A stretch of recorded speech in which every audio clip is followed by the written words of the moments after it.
في البرنامج النهارده في الاسبوع ده هو في مواضيع كتيره قوي حصلت.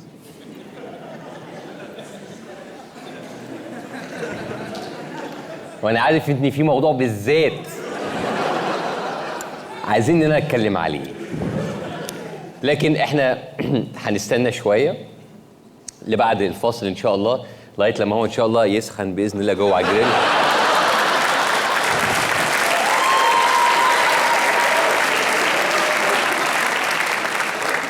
بصوا يا جماعه، انا عايز اقول لكم حاجه، انا عايز اتكلم دلوقتي على موضوع تاني، هنرجع للموضوع ده بعدين. من اول ما ابتدينا البرنامج والحقيقه البلاغات عماله ترف، وانا بصراحه متجاهلها، بس في بلاغ معين حسسني شخصيا انا بالحزن. بلاغ اتقدم الاسبوع ده هوت وعايزين يرحبوا صافي ناس.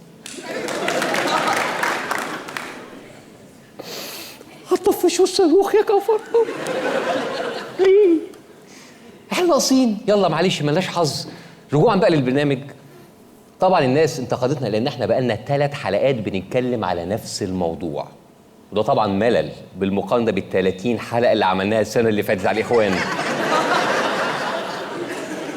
فاحنا النهارده ان شاء الله هنغير وهنتكلم على حاجه تانية خالص. احنا النهارده يا جماعه هنتكلم على الحكومه. الببلاوي يستقيل وتستقيل معه الحكومه. يعني حتى في ديت مش عارفين نعتمد عليكم، يعني نيجي نسف عليكم تمشوا ارموا ال6 حلقات اللي عملناها على الحكومه يا جماعه. على العموم بركه، انتوا عارفين الحكومه ديت كانت كبسه على نفسنا، انتوا عارفين دي كان بيتقال عليها ايه؟ هذه حكومه مملوءه بالمترهلين، اداره مخنثه تفتخر الى الذكوره. مفيش ذكر في الحكومه. مفيش ذكر في الحكومه؟ اخر كلام. انت عارف الحكومه اللي ما كانش فيها ذكر دي كان فيها مين؟ طب لف على الوزراء كده يمكن ناسي حد.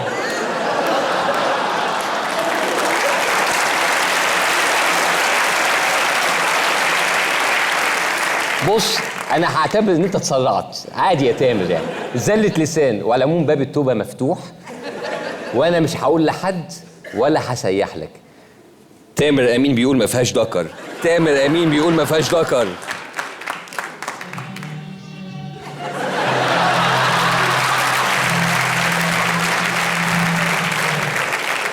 طبعا فيها ذكر، الذكر اللي وقف للارهاب، الذكر اللي وقف لامريكا زي زمان. اصل يا جماعه صمودنا قدام امريكا ما ابتداش من 30 يونيو، صمودنا كتبناه في التاريخ من زمان، وصمودنا ده كان ليه رمز واحد. برج القاهرة، برج الجزيرة الشهير جدا، مما يجعل برج القاهرة أكبر وأطول كلمة لا. البرج دون يعتبر برج وصفه بخازوق، كانوا بيسموه زمان شوكة عبد الناصر أو خازوق أمريكا. شفتوا احنا بانينا الرمز وقعدنا أمريكا عليه. خازوق أمريكا، شوكة عبد الناصر، منطقية طبعا، شخصية عملاقة زي عبد الناصر محتاجة شوكة عملاقة جدا. طبعا رمز عظيم للمقاومة ده هو لازم نحافظ عليه، لازم ما نفرطش فيه.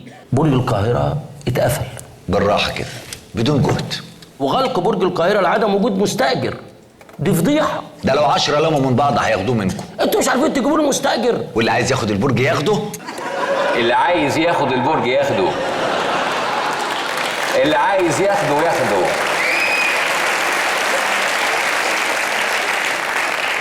خازوق انتيك استعمال قوة عظمى.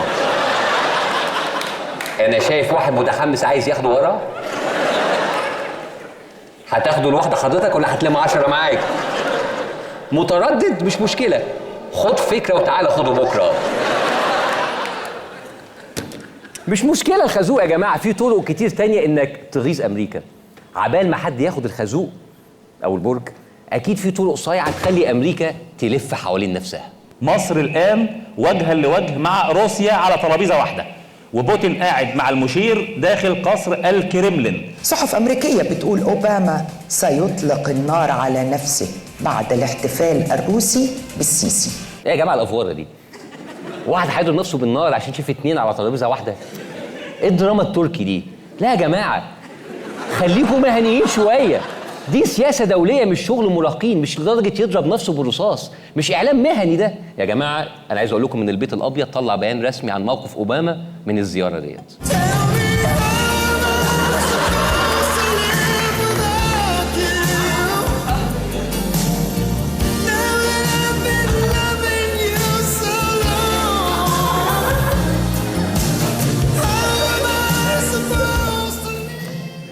بتعيط ليه دلوقتي ها؟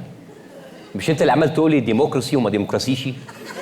روحي ما تروحيش، البسي ما تلبسيش، نقول لك ثوره تقول لنا انقلاب ايه؟ ادينا رحنا لغيرك اللي بيقدر. على العموم العلاقات اللي بين روسيا وامريكا اساسا متوتره، واحتمال بسببنا او لاسباب تانية يحصل تصعيدات. ربنا يستر. صحيفة ذا ديلي راش الأمريكية الإلكترونية ذكرت أن حدة الخلاف بينهما دعت بوتين إلى حذف أوباما من قائمة أصدقائه في صفحته الخاصة على موقع فيسبوك. عمل له انفريند. ادي اخرة العند يا جماعة. اهو ده اللي انا كنت خايف منه، شايله من على الفيس. يا لهوي، العالم يا جماعة مش مستحمل اضطرابات. لا بس دي بصراحة حركة معيلة من بوتين، متهيألي أوباما أعقل من كده بكتير. الرد الأمريكي وبحسب ما ذكرته الصحيفة نقلا عن مصادر داخل إدارة أوباما في البيت الأبيض جاء سريعا وقويا، فقام أوباما بحذف متابعه بوتين من تويتر. فرد بالمثل من خلال عدم متابعة بوتين على موقع تويتر من خلال انفولو.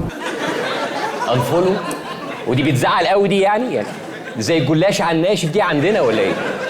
بصرف النظر ده مش حقيقي، ان هو كلام وساخر من قنوات يعني مواقع ساخره، وارجو ان قنواتنا العربيه تبقى عارفه كده. مش القناه العربيه تبعكم برضه يا استاذ؟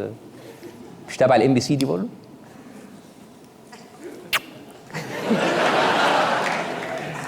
انا متاكد ان هم كانوا عارفين انهم بيهزروا، صح؟ تمام.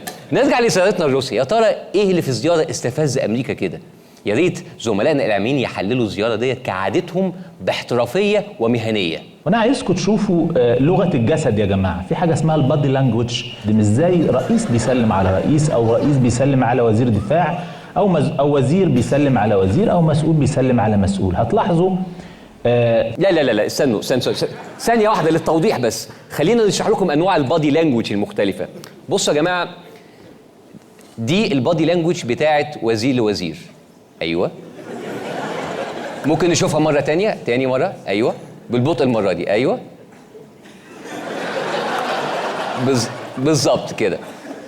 اللي جايه دي بقى بتاعت البادي لانجوج رئيس لرئيس، مختلفه تماما عن اللي فاتت. ركزوا معايا، دي رئيس لرئيس. اتفضل. مختلفة تماما. تاني مرة بس عشان هم ما خدوش بالهم. ايوه، شايف ايده داخلة ازاي؟ ايوه، بص الهمة. ايوه بالظبط، شكرا، ميرسي جدا. واخيرا طبعا في بادي لانجوج حاجات تانية كتير، يعني مثلا البرازيليين هم بيجيبوا جون. بادي لانجوج مهمة جدا يا جماعة. ولو بصينا في الموضوع اكتر، شكرا يا جماعة، ركزنا في البادي لانجوج هنقدر نعرف موقع روسيا في لعبة العلاقات الدولية. في يمكن يمين الشاشة، ويمكن بوتين هو اللي متقدم بخطوة، يعني 1 on 1 زي ما بيقولوا. 1 on 1 ومتقدم بخطوة. لا يبقى كده يا جماعة بوتين اوف سايد صريح يا جماعة، اوف سايد صريح يا جماعة. طب بصرف النظر عن الزعل والقمص بتاع أمريكا، احنا استفدنا ايه؟ خلينا في الإيجابيات. أكيد كان في نتائج ملموسة. أكيد طلعنا من الزيارة ديت بمكاسب، بدعم، بغطاء استراتيجي. وإيه بقى قصة الجاكيت اللي أهداه بوتين للمشير السيسي؟ والله حضرتك واحنا بعد المفاوضات ما خلصت لقينا الباب بيتفتح وسيادة الرئيس بوتين جاي وجايب معاه الجاكيت، وأهداه هذا الجاكيت وأصر على أن يساعده في ارتدائه. تعيد لينا كلنا الحقيقة إحساسنا بالذات.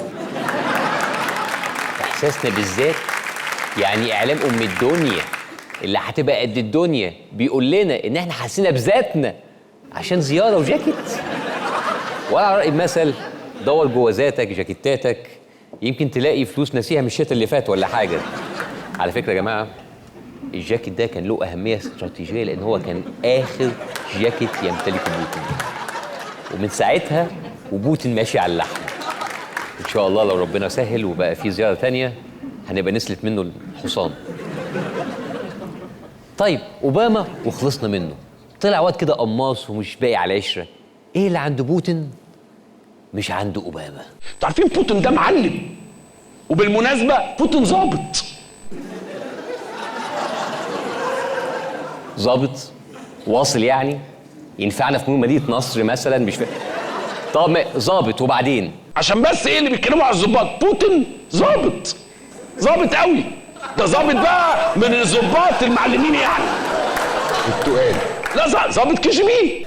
ما شاء الله، نط من كي جي 1 لكي جي بي على طول. لا ما شاء الله، لا نبيه لا ما شاء الله نبيه. طب يعني في الاخر كده يعني ايه اللي استفدناه لما عرفنا ان هو ظابط؟ لا ظابط كي جي بي، ظابط مخابرات يعني، ظابط مخابرات. الرساله واضحه. خلاص يا عم لسه واصل بتذلنا مثلا. خلاص يا جماعه، الاستاذ عمرو اديب كان قصده بيقول ان هو بوتين ظابط الاداء وعامل فورمه سيبيريا، مش مشكله خالص يعني. وبعدين بقى بنتكلم في الظبط والتظبيط، يبقى احنا اكيد بقى ظبطنا امريكا. واشنطن بتكلم نفسها. الصوره دي امريكا هتشوفها وتعمل لها 1000 اعتبار. مستفزه جدا من زياره المشير السيسي. امريكا ركابها ثابت، وقريب قوي هتلاقوا امريكا بتقول شبيك لبيك عبدك وملك ايديك. خلاص بقى ما عادش تو ليت، السفينه لفت زمينه، واللي يلوي بوزك حطه تحت شوزك. بس بعيدا عن الردح يا جماعه، الموقف السياسي ده بيفكرني بمقوله سياسيه شهيره لنابليون بونابرت: بكره تجيلي ملط واقول لك بطلت.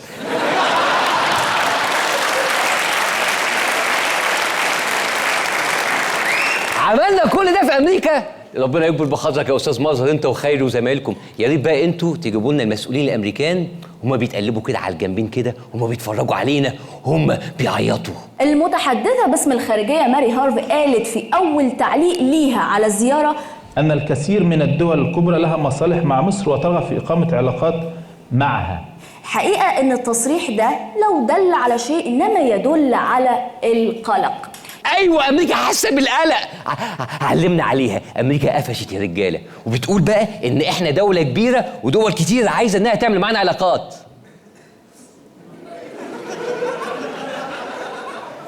طب فين القفش في كده؟ مش فاهم يعني، ما حسيتش انا بالقلق الحقيقه. طب يعني ايه يا جماعه؟ يعني احنا ما حطيناش على امريكا؟ لا اكيد احنا حطينا. الفيلم ما يخلصش كده، لازم مفاجاه. صفقه الاسلحه هي صفقة مهمة، من أكبر صفقات الأسلحة الروسية في تاريخ القوات المسلحة، وهي صفحة قوية جدا على الجانب الأمريكي.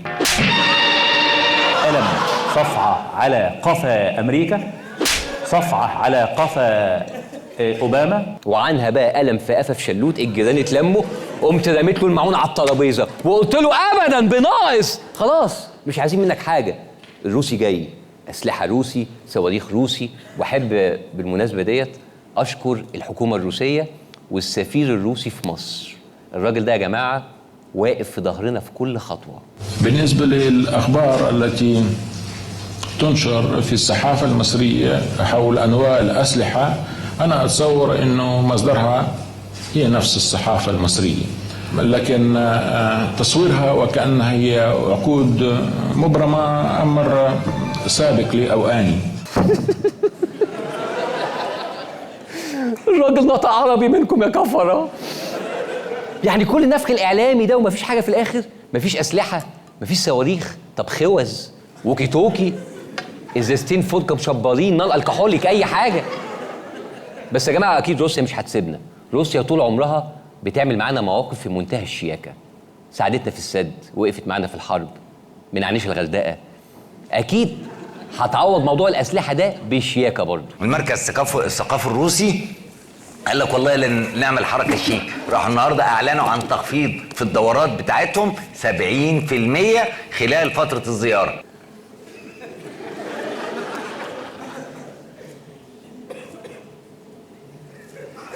لا كده بقى يا جماعة بجد.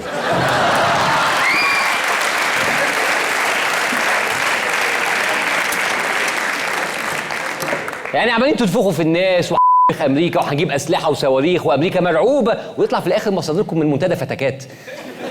نفسي يكون لينا علاقات متوازنه مع الكل وما نعتمدش على امريكا، بس احتمال حصل اتفاقيات وتعاون مع روسيا، بس لو في فعلا يبقى استنوا الجيش يقول رسمي. مش أوباما بقى عايز ينتحر وبودي لانجوج واي هبل ونفخ وتهيج كده وفي الاخر تنزلوا الناس على ما فيش. مش ده امن قومي برضه؟ يبقى ما ينفعش تقلبوا كلام مصاطب. طب بعد لما الموضوع رسي على خصم 70%، هل في امل اننا بعد لما بوظنا علاقتنا بدول العالم نلطف الامور؟ مفيش سفير كده نوايا حسنه كده يطلع يصلح الامور ما بيننا وبين الشعب الامريكي؟ بس عايز اقول لك هو الشعب الامريكاني شعب لطيف جدا، احنا مالناش دعوه سياستهم منيله ب 60 نيله واللي بيحكموهم منيلين انيل من السياسه، بس مش مشكله هم الشعب لطيف. عارف يا شريف، انا صحيح زعلت منك قبل كده، بس فعلا احنا محتاجين اصوات عاقله زيك في الاعلام، نتكلم بالعقل، نهدي شويه، نكسبهم بالسياسه، مش كده ولا ايه؟ يا سيدي لو حصل حاجه للفريق السيسي مش هيبقى في امريكاني على وجه الارض، لا هنا ولا بره، مش هنسكت. ستكون ثوره لذبح الامريكان في الشوارع، مش هتسيبهم، محدش هيسيبهم، هندخل بيوتهم وندبحهم واحد ورا التاني. ايه يا عم السيلفستر؟ ايه يا رامبو؟ ايه يا عم؟ بلاش فتحة الصدر دي لا تبرد، في ايه؟ بيجيب ناس من بيوتهم بالعافيه، ايه يا عم؟ وبتدبح ناس في الشوارع، ايه يا سيدي؟ ده انت قلقت منام استاذ عماد في البرنامج بتاعه، مش كده؟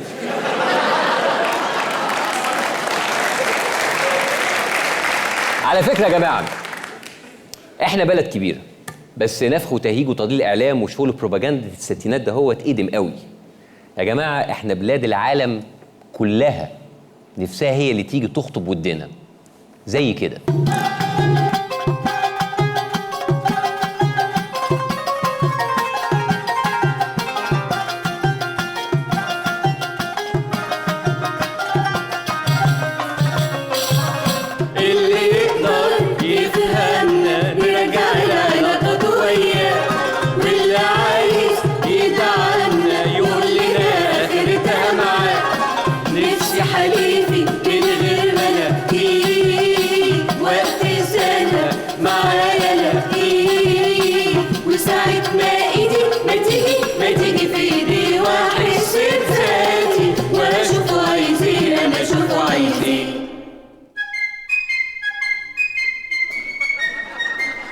أخو أنا ولا حد يدعمل لنا، أنا ضد الروسي واتحاد سوفيتي قديم من كام سنة.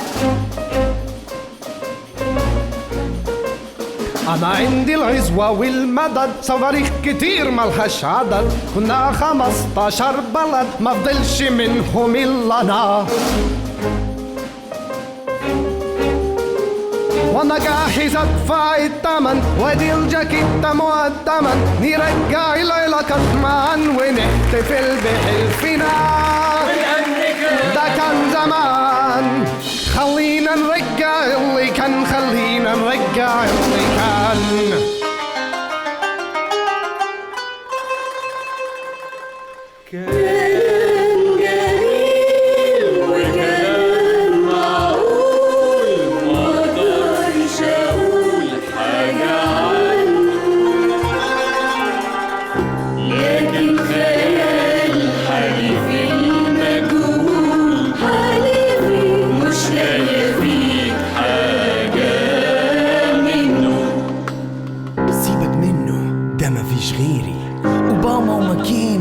جون كيري جارة ايه يا واد يا روسي يا بتاع تشيرنوبل، من كتر سلام ده احنا دونا جايزة نوبل. صواريخ مين يا حيلة ما تخلينيش اغيظك، اسلحتك التقيلة دي تحطها فوق. يلا يا صايص يا بتاع المعونة، موقفكم اللايص خلاهم يعوزونا. اصلها يعني روسيا وروسيا يعني الروس، بس واحنا وفلوسنا هنديكم ضغط. لا بلاش تمشي وراه، ده بيعمل عليك مؤامرة. خد مني كلام ده واد نجمته حمرا. انا هربيك هاتوا تشيكوفيتش ساك مع ديموكراسي بيتش.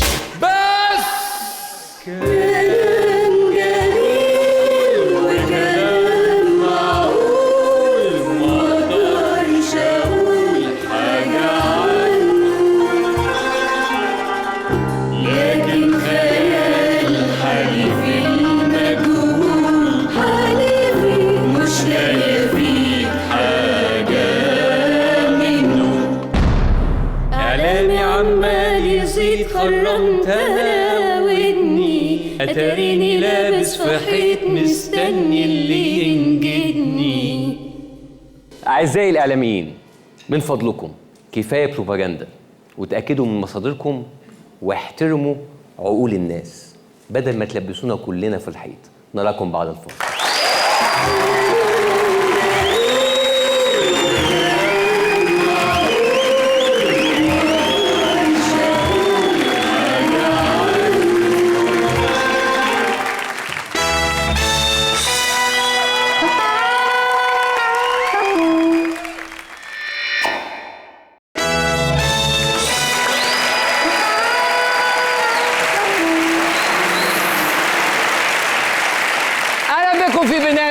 البرنامج فاكرين يا جماعه اول حلقه اللي فاتت لما قلت لكم ان انا متفائل؟ كنت حمار. انا اسف يا جماعه ان انا احبطكم، بس انا يئست. مفيش بذره امل، مفيش ثمره لكل التعب اللي تعبناه ده هوت. رغم ما يحدث وبالرغم من الاضطرابات والاعتصامات، ومصر ما زالت بخير. شيري توميتو او الطماطم الشيري صنف جديد، لكن بنظام البلحه زي ما شفنا زي العناقيد العنب اللي بنصدره لدول العالم المختلفه. اطمنوا مصر بخير. مصر بخير؟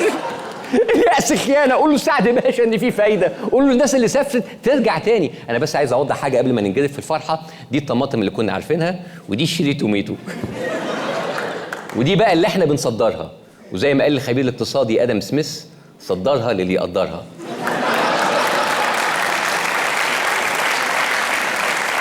بصوا يا جماعه، ما ينفعش كل ما يبقى عندنا انجاز نقعد نشكك ونفعص فيه. في ناس بتشتغل وبتتعب عشان خاطر مصر. مصر بخير، مصر بلد الانجازات. كشف المتحدث العسكري عن نجاح القوات المسلحة في تحقيق اختراع أجهزة للكشف عن المصابين بفيروس سي والإيدز بدون الحاجة إلى أخذ عينة من دم المريض.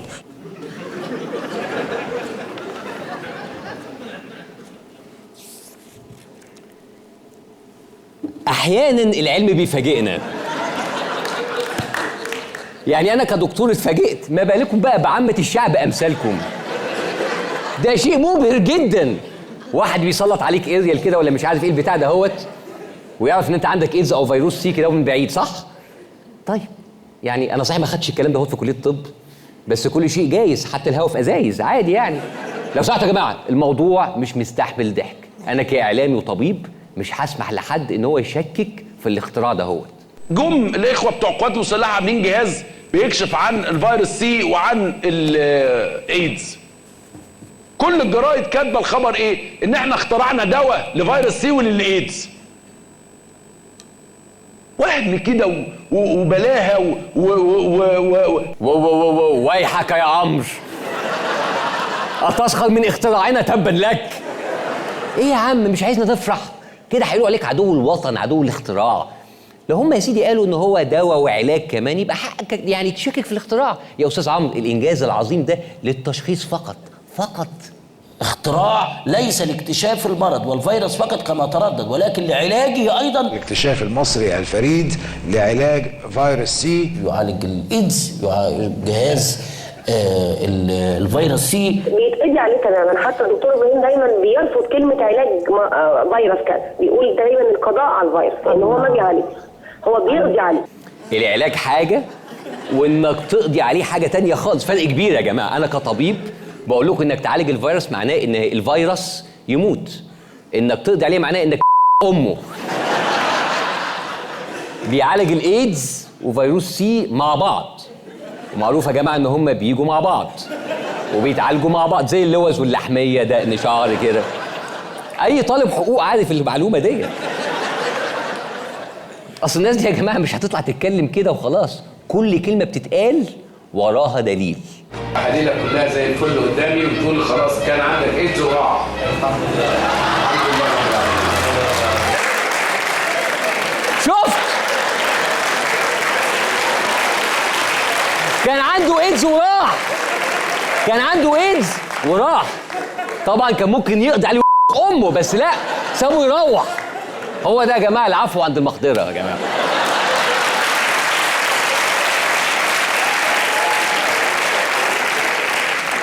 الحمد لله الحمد لله. طبعا يجي واحد مشكك كده كده يقول لك ايه؟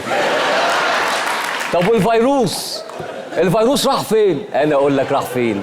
فالايدز يتفتت ويصبح زي ما بقول برضه في الامثله، باخد الايدز من المريض بغذي المريض على ايدز بديهوله صباع كفته يتغذى عليه. باخد المرض واديهوله غذاء. وهذا قمه الاعجاز العلمي. بلاش كفته النهارده، احرقيها وعقمي الحله. اعملوا فراخ، اعملوا فراخ. وهو ده الاعجاز العلمي. الفيروس بقى كفته، وزي ما قال اينشتاين الكفته لا تفنى ولا تستحدث من العدم. انا عارف طبعا ان في ناس سفت على موضوع الكفته ده، بس في الاخر ممكن تكون ديت زله لسان، يعني محاوله لتبسيط النظريه العلميه المعقده. اكيد بينهم كاطباء مع بعض في الفريق بيتعاملوا مع بعض بمصطلحات علميه اعلى من مستوى فهمنا. هو كان دكتور ابراهيم ليه تشبيه جميل جدا في موضوع الفيروس، كان دايما يقول انا هقدم الفيروس كانه صباع كفته. لا واضح بعد ما سبت الطب المصطلحات العلميه اتطورت قوي يعني. طب مش كفته. الواحد يا جماعه بيتعلم من اول وجديد. انا عايز اعرف اكتر عن الاختراع ده، وخصوصا من الفيديو الرسمي بتاعهم. ثبت عمليا وبنجاح منقطع النظير قدرة الجهاز على كشف كثير من الأمراض الفيروسية التي تصيب الإنسان أو الكائنات الأخرى.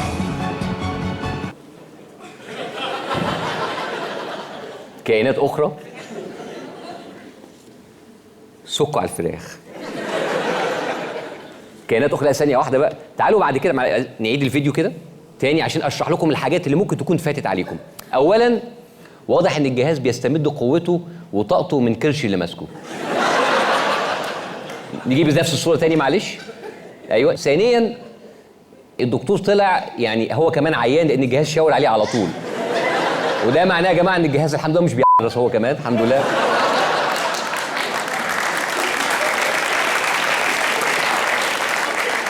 ثانياً الصورة اللي جاية دي أكياس دم، طبعا ملهاش أي علاقة طبعا بالموضوع خالص ولا بالعدوى ولا أي حاجة، ملناش دعوة بيها.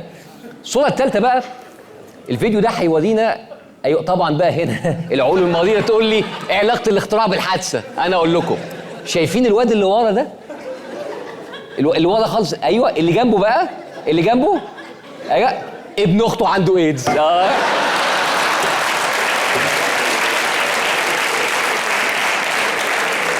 أما الإنجاز الكبير في الفيديو بقى إن هو بيكشف لك الفيروس في الكائنات التانية زي النخلة اللي بيشاور عليها الجهاز.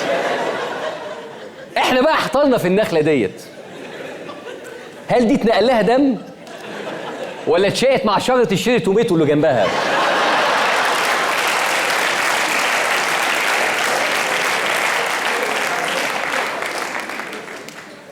تالي يا جماعة ما حدش يقدر بقى يشكك في الاختراع بعد الكلام العلمي اللي زي الفل ده. ومش يعني خلاص يعني انت خلاص في مصر وصلت للمرحله دي، دواء لفيروس سي والايدز في نفس اليوم.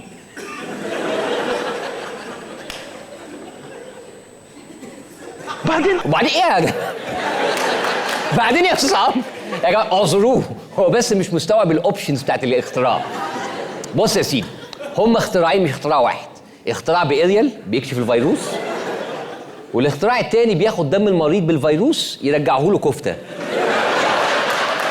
اسم الاختراع بقى ده ايه؟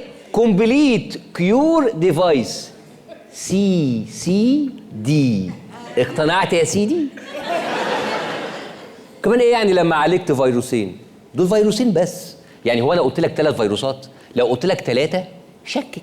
بيعالج اي نوع فيروس موجود في جسم الانسان، بيكتشف ويعالج فيروس الايدز، فيروس سي، وكمان هناك تجارب حاليا عليه لعلاج لكشف وعلاج انفلونزا الخنازير. 3 فيروسات يعني. ايه يعني؟ اصل بصوا يا جماعه الفيروسات دي كلهم على بعض كده ولاد كلب كده. ما انت لما بتمسك الفيروس منهم بتخليه يقر على زميله يقول له هو انت كمان تعمله كفته؟ خلاص بيعالج فيروس واثنين وثلاثه والثالثه ثابته. ولو مش مصدقيني اسمعوا من افراد الفريق المخترع. بيعالج كمان السكر، مريض السكر بيرجع ما بياخدش، حضرتك بيقعد على الجهاز بيرجع ما بياخدش علاج السكر تاني، بيبتدي يقل تدريجي لغايه لما بينعدم وما بياخدش علاج السكر تماما.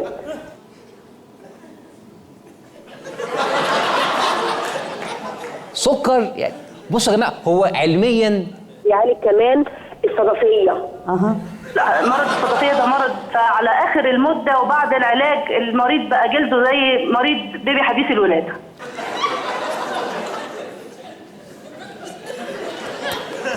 صدفيه. بصوا، هو احتمال الجهاز ده حضرتك بيقضي على اي نوع من انواع الفيروسات، هو مش بس كمان اي نوع من انواع الفيروسات، يعني ممكن الكانسر مثلا؟ والكانسر، بل هو كمان انتي بكتيريا.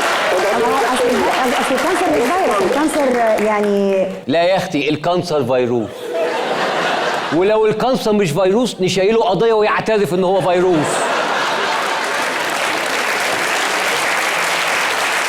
لا لا لا، بس ايه بقى؟ ملاحظه ذكيه قوي. ها، اصل الكانسر مش فيروس، يعني الصدفيه والسكر هم اللي فيروس يا اختي.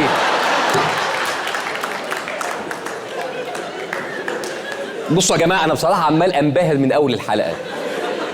متهيألي مفيش اي حاجه تانية ممكن تبهرني اكتر من كده. وفي بعض الحالات اللي كان عندهم قصور في الشرايين التاليه اتحسنوا وما بقوش ياخدوا العلاج اللي كانوا بياخدوه قبل كده. سبحان الله، يعني علم الانسان ما لم يعلم. بتتحسن الحاله الجنسيه للعيان، بنخلي العيان يمشي فتلاقي الاريا ماشيه معاه. زود البوت، زودنا البوت، عيان يرجع الاريا تروح راجعه معاه. البوت ندخل العيان في الاوضه اللي جنبينا بينا حيطه، الجهاز يروح مشاور يعني على العيان. يحس بالفيروس. لا، اختراع حساس، والاحساس نعمه. طب ممكن نعرف هو حساس لدرجه ايه؟ دقه الجهاز ان واحد عيان من العيانين سلم عليا وحضني قبل ما اخش. فجه بصمته على الجاكيت، فالجهاز حس البصمه بتاعته. معلش يا جماعه، انا هطلت شويه فيروس على نفسي.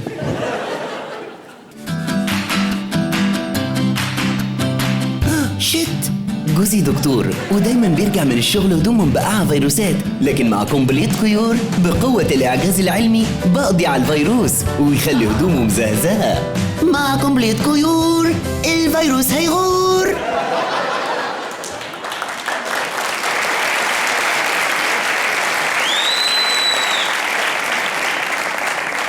متوفر بريحه الياسمين وطعم الكفته. يا جماعه، انتوا مش عارفين قيمه الاختراع اللي في ايديكم ده.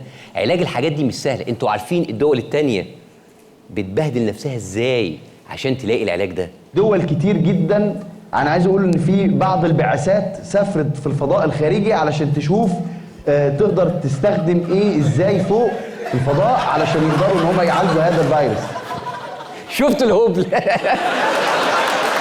راحوا الفضاء، راحوا الفضاء. هو في حد اصلا في الفضاء تعالجوه؟ راحوا الفضاء. شوفوا الفساد اللي في ناسا وصل لفين يا جماعه. وبياخدوا ماليه قد كده وبيعطلوه في الفضاء عادي، واحنا بقينا اسياد العالم من شويه. طب اختراع واخترعنا، ايه الخطوه اللي بعد كده؟ نحتفي بهذا السبق وهذا الاعلان عن انجاز يعني يخدم البشريه كلها. في كيف تبيع هذا المنتج معنويا الى العالم. اختراع هيفيد البشريه، هنبيعه للعالم. هو ده الانجاز اللي نقدر نخدم بيه كوكب الارض. مصر ايه؟ ام الدنيا. وهتعالج مين؟ كل الدنيا. لان هذا الجهاز لن يباع في الخارج. لن يباع في الخارج. لن يباع في الخارج. وايه السبب؟ وايه السبب يعني؟ وهيفضل التعامل فيه في مصر. اذا عرفوا هم يوصلوا ينقلوا الهرم من القاهره، هينقلوا الجهاز ده من مصر. مبدئيا الهرم في الجيزه يا دكتور بجمله المعلومات يعني. وبعدين يطلع بره ازاي؟ عارفين لو ده طلع بره والناس شافته مش هيقدروا يفهموا الاختراع العظيم ده. دول عالم عبط بياخدوا بعض كده في الفضاء يا عم بتاع. وكمان طز في بره، تسقط امريكا، تسقط امريكا. مش عايزين منهم حاجه، مش محتاجين احترافهم. كلمتنا مش هتنزل الارض ابدا. عشان الجهاز يستخدم في امريكا لازم يبقى معاه FDA، وعشان يستخدم في الاتحاد الاوروبي لازم يبقى معاه CE. احنا ماشيين في اتجاه الموافقتين دول. خلاص تنزل المره دي. بصوا، احنا ناخد منهم FDA الاول وبعدين امريكا تسقط براحتها بقى. عموما ده انجاز رائع والناس شغالين عليه من زمان. من قد ايه؟ القصه دي هم بقالهم سنين الجهاز طبعا استغرق العمل فيما يقرب من 5 سنوات متواصله. والكلام ده اكتر من 10 15 سنه. عليا ب 15 17 21 تكسب من 22 سنه. وكتمان رهيب. كتمان رهيب يا جماعه. تفاصيل صغيره يعني 3 سنين 5 سنين 20 سنه 22 سنه هيفضلوا بقى يخوتونا بقى بالارقام. يعني من امتى العلم ليه دعوه بالارقام؟ ايش دخل العلم في الارقام والخزعبلات دي يا جماعه؟ الموضوع اكبر من العلم، الموضوع مبدأ. انا عرض عليا في هذا الجهاز 2 مليار دولار 2 مليار دولار وانساه. رفضت وسافرت وهربت وجيت على بلدي. المخابرات حمتني هنا، المخابرات خطفتني وحطتني هنا. سعادة اللواء إبراهيم عبد العاطي وهو بيعمل على الحيوانات في بلد ما اتعرض عليه 20 مليون دولار. تفاصيل صغيرة يا جماعة يعني 20 مليون زي 2 مليار عادي، ما فيش فرق كبير. العملية دي ما خدش فيها أقل من 20 مليار دولار. تفاصيل صغيرة. بلاش يا جماعة تركزوا في الحاجات التافهة اللي زي كده. طبعا في ناس كتير طبعا هزرت وناس كتير شككت في الاختراع، والناس دي على فكرة هيندموا ندم كبير جدا، لأن هم هيبقوا أول ناس هيتعالجوا بالاختراع ده. احنا معانا هنا النسخة الوحيدة من الجهاز اللي خرجت بره المعامل السرية. عندكم مانع يا جماعة نجربوا عليكم شوية بعد إذنكم؟ بعد إذنكم بس كده ثانية واحدة.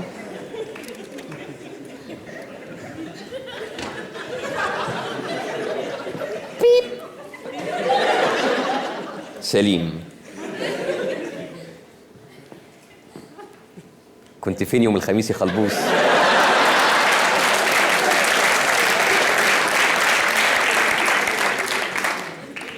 مبروك حضرتك حامل. مش متجوز، انا اسف جدا، سوري معلش. لا انتوا بصراحه انتوا جمهور ما ينفعش. بصوا احنا لازم نجرب الجهاز ده على واحد من اللي شككوا في الاختراع، وهتشوفوا بعينيكم. دخلوا العينه. انا العينه؟ اتفضل يا حبيبي، تعال تعال تعال تعال يا بابا، تعال تعال. لا اتفضل يا حبيبي. مش انت كنت بتشكك في الاختراع ده هوت؟ ايوه كنت بشكك فيه يعني. احنا بقى هنثبت لك ان هو بيعالج. ازاي؟ هنحقنك بالايدز بالعافيه ونعالجك بالعافيه. ايمن طلع لي حقنه الايدز. لا لا لا انا اقتنعت اقتنعت. تعالى يا حبيبي، استنى يا حبيبي استنى. احنا محتاجينك عشان نثبت للعالم ان الاختراع شغال. يا عم انا مالي ومال العالم يا عم. بلاش العالم، عشان مصر. مصر؟ انا اعمل اي حاجه عشان مصر. مصر اللي شربت من نيلها وكلت جرجرها. مصر الحضاره، مصر الام، مصر اللي اتربيت في ارضها. بسم الله الشافي المعافي. عملت كل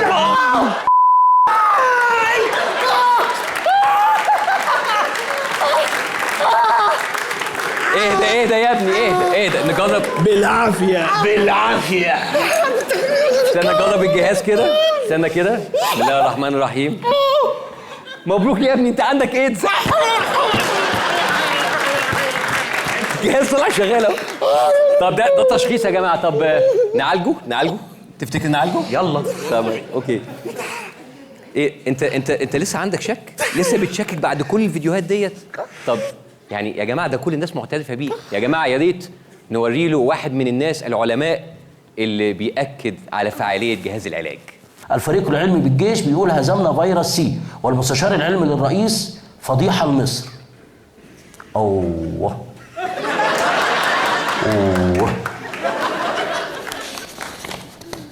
طب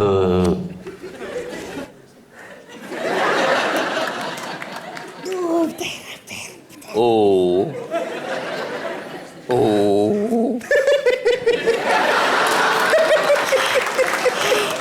الواد جاله ايه يا جدعان؟ سلامتك يا حبيبي. الله يحرقه. هرجنا كتير، تعالوا بقى نتكلم جد بس بعد الفاصل.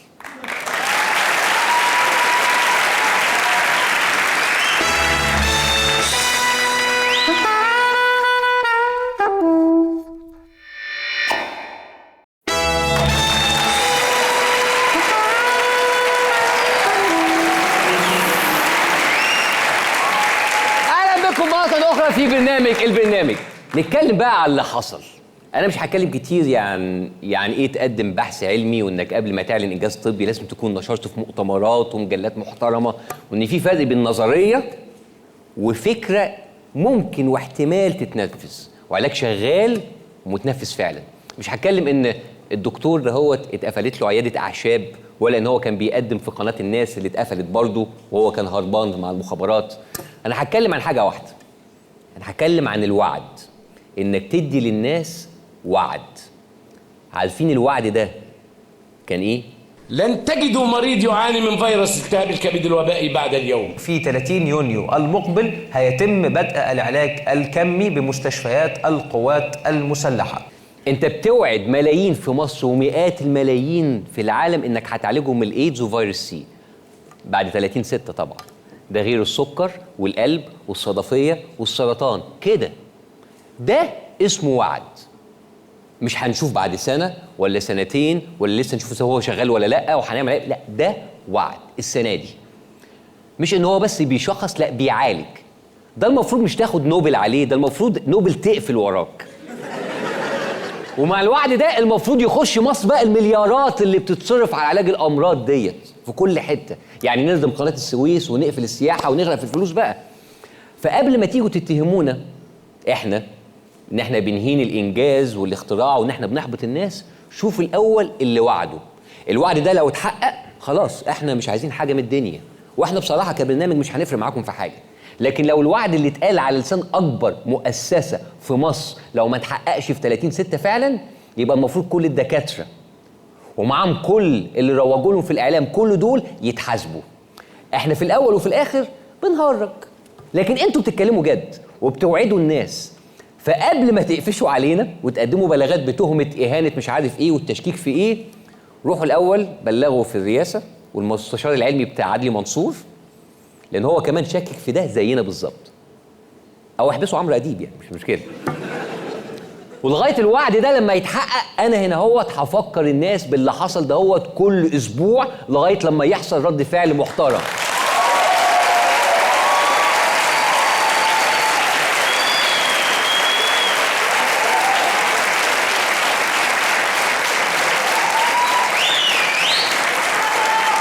لان احنا مش هنسكت وهما بيطلمخوا ويتمنوا ان الناس ينسى، لا مش هينسوا. احنا مستنيين رد الفعل ده. لو وعد العلاج ده حقيقي يبقى مبروك علينا كلنا. لو طلع ان ده تهريج، لو ده تهريج امال سبتوا لنا احنا ايه نعمله في البرنامج؟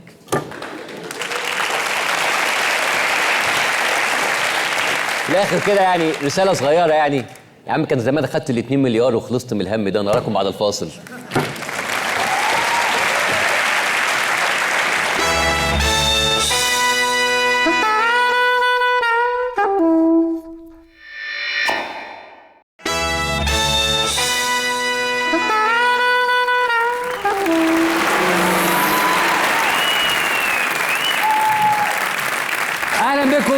مرة أخرى في البرنامج. أوكي، في كذا حاجة عايز أقولها. أول حاجة، إحنا قناتنا على اليوتيوب البرنامج، إحنا أول قناة في الشرق الأوسط كله تعدي 2 مليون مشترك. 2 مليون. واحنا كل اسبوع التوب 5 في اللايك والشير هم دول اللي احنا بنديلهم تذاكر. المره دي عشان وصلنا للرقم دهوت، فاحنا ادينا 10 تذاكر، فلايك وشير وشيروا الفيديوهات علشان ان شاء الله تحضروا البرنامج. تاني حاجه، انا بفكر بمواعيد. احنا على قناه MBC مصر الساعه 10 يوم الجمعه، المفروض يعني بتتفرج علينا دلوقتي، وبتتعاد تاني يوم السبت الساعه 10:30، ويوم الاحد الساعه 3 العصر. واحنا الحمد لله لغايه دلوقتي نمبر 1 في الريتنج زي ما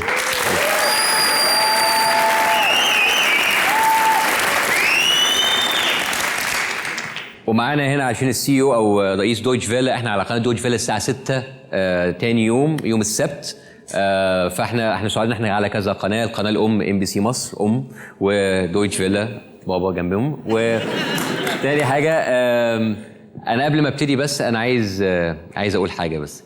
انت فين يلا يا شادي؟ تعالى يا شادي تعالى يا واد، تعالى.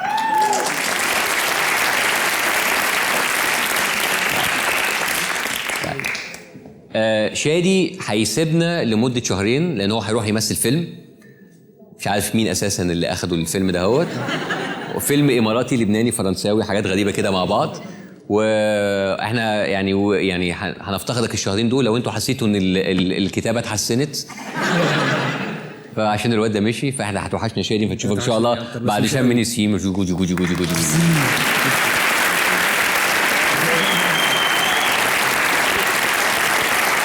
اوكي نيجي لضيفنا الليله.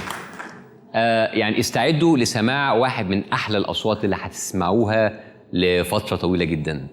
الاثنين الجاي هم عندهم حفله في الساقيه، وهم ان شاء الله في ألبوم نازل اخر السنه دي.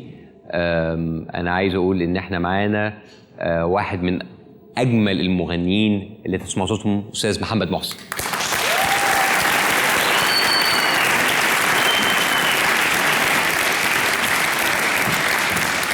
محمد محسن هيقدم اغنيتين، الاولى والثالثه من او من اغانيه مع الملحن مصطفى ابراهيم.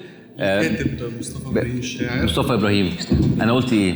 الملحن مصطفى ابراهيم. انا ليه انا قلت الملحن؟ انا اسف. انا اصلا كنت عايز اقول محمد ابراهيم وزير داخليه فاتلخبطت. لا وزير داخليه فين وفين؟ مصطفى اوكي. الشاعر. ومحمد محسن معروف ان هو بيغني للتراث، فهيغني تاني اغنيه لسيد درويش اسمها الحشاشين. بالظبط. اوكي. فاول اغنيه ندعي لكم، تاني اغنيه الحشاشين، واخر اغنيه من زمان جدا. اوكي. نترككم مع محمد محسن.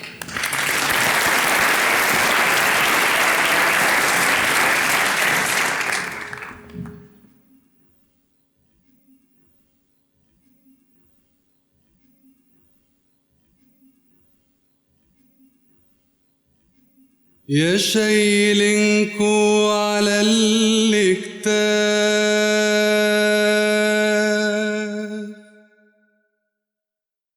بننعي دمكم بهتاف وندعيلكم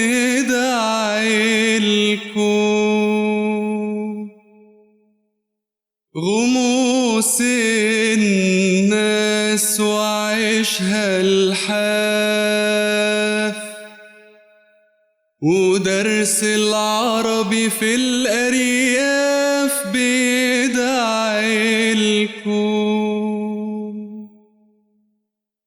يا شايلينكو على الاكتاف بننعي دمكم بهتاف وندعيلكم غموس الناس وعيشها الحاف ودرس العربي في الأرياف بيدعيلكم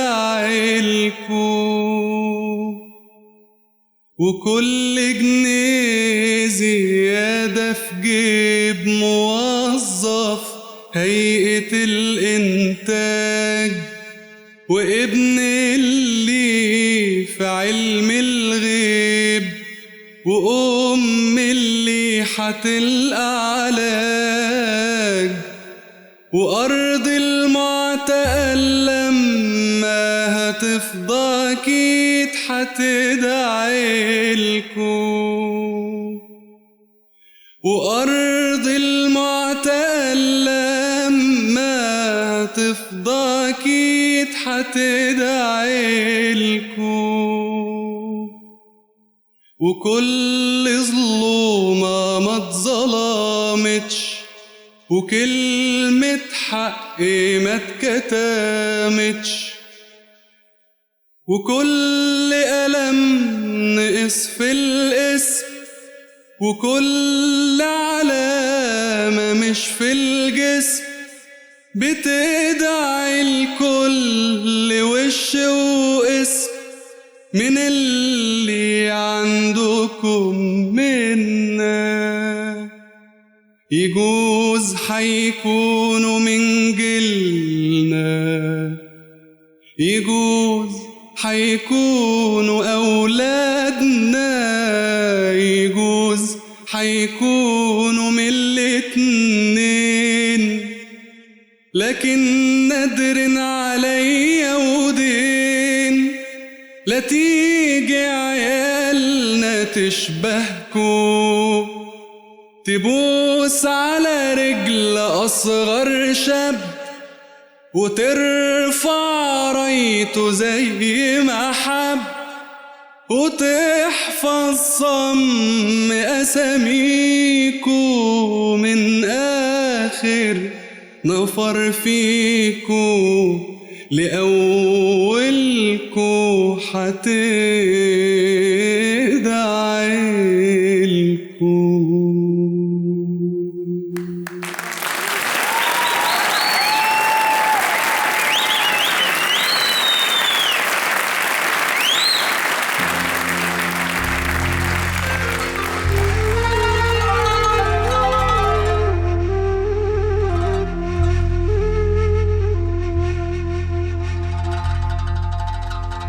يا ليلي يا ليلي يا ليلي يا عيني يا ليلي.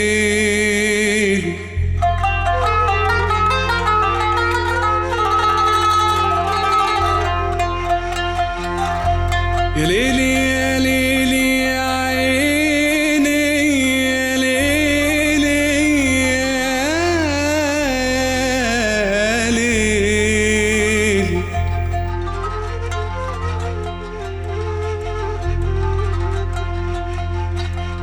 يا ليلي يا ليلي يا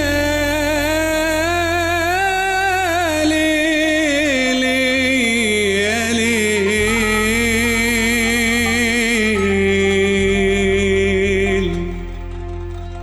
يا ما شاء الله عالتحفجية أهل اللطافة والمفهومية، اجعلها ليلة مملكة كريم، ده الكيف مزاجه إذا تسلطن أخوك ساعتها يحن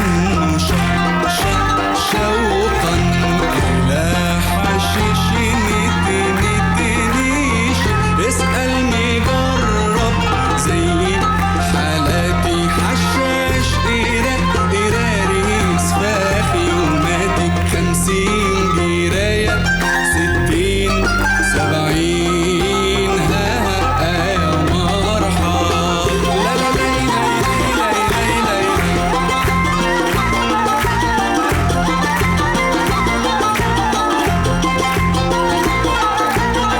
صدق وآمن بالذي خلقها وقال كوني جوزة الكل من يدوقها، ما يسلق أنفاسها بملايين، بس الأكادة حبس وظلومة يكفينا شرك يا دي الحكومة.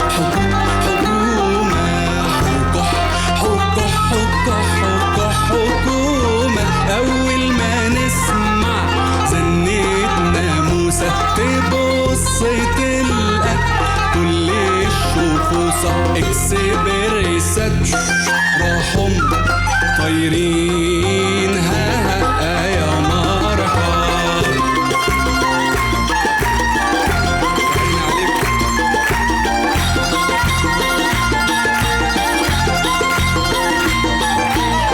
وهو احنا يعني علشان غلابة لا بتوع قراية ولا كتابة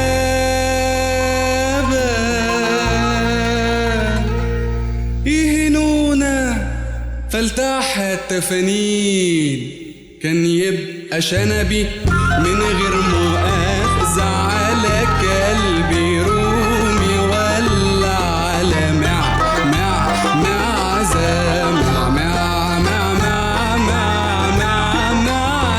أول ما تنده وتقول يا قرقر أجيك مشمر من غير تأخر، هو ابن مصر هيخاف من مين ها يا مصر.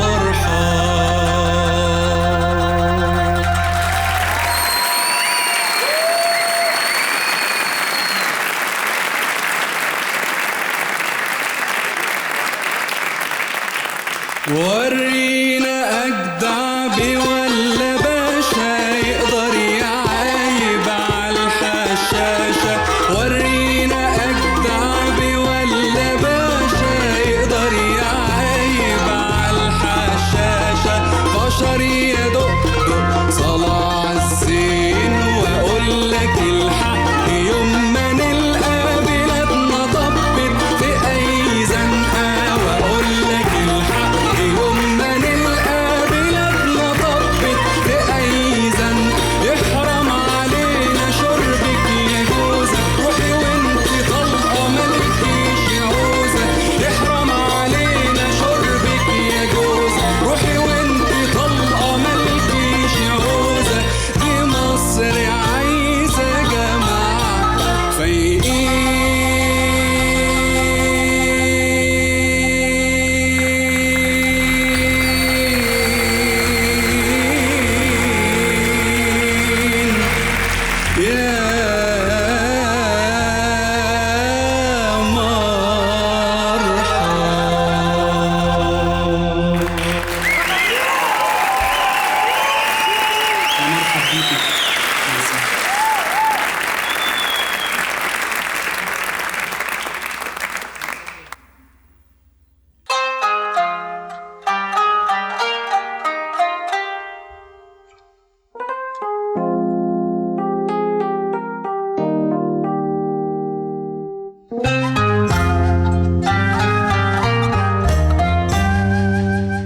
نشبه لإيه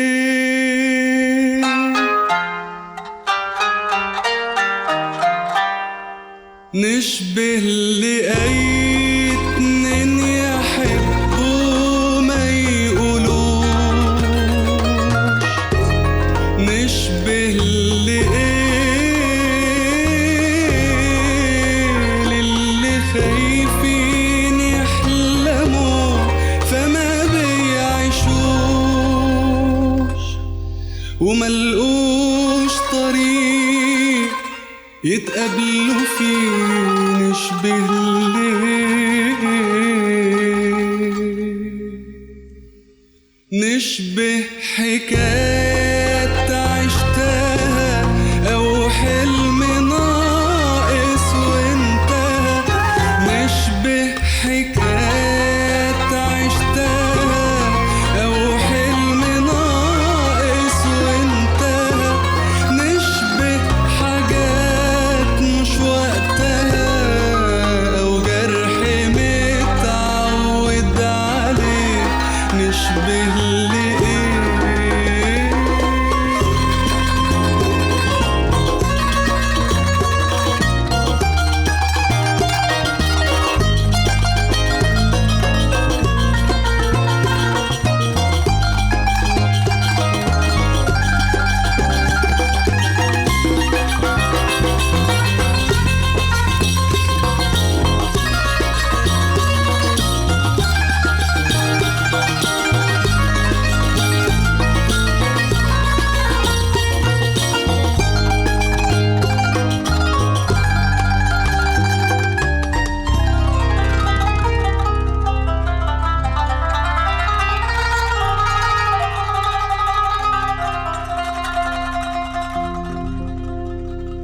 برغم ان الكلام على الحب من نظرة كلام متعاد.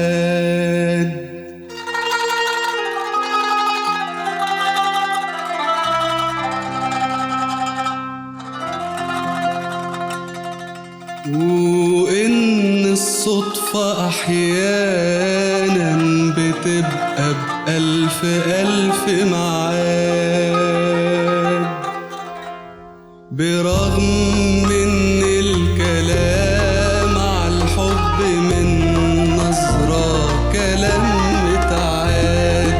وان الصدفة احيانا بتبقى بألف ألف معاد. ورغم ان الكلام اصلا بينقص حاجة كل ما زاد. ورغم ان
محمد محسن يا جماعه.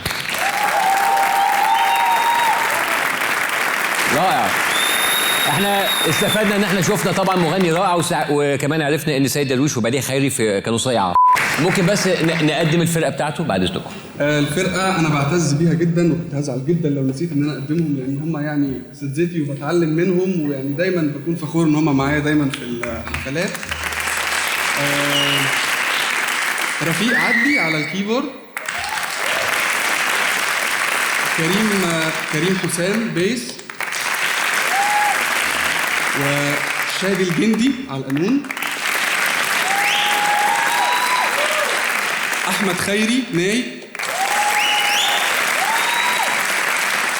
وبيبو بركشن، وهاني بدير بركشن. صباح على خير يا جماعه. ميرسي. مع السلامه.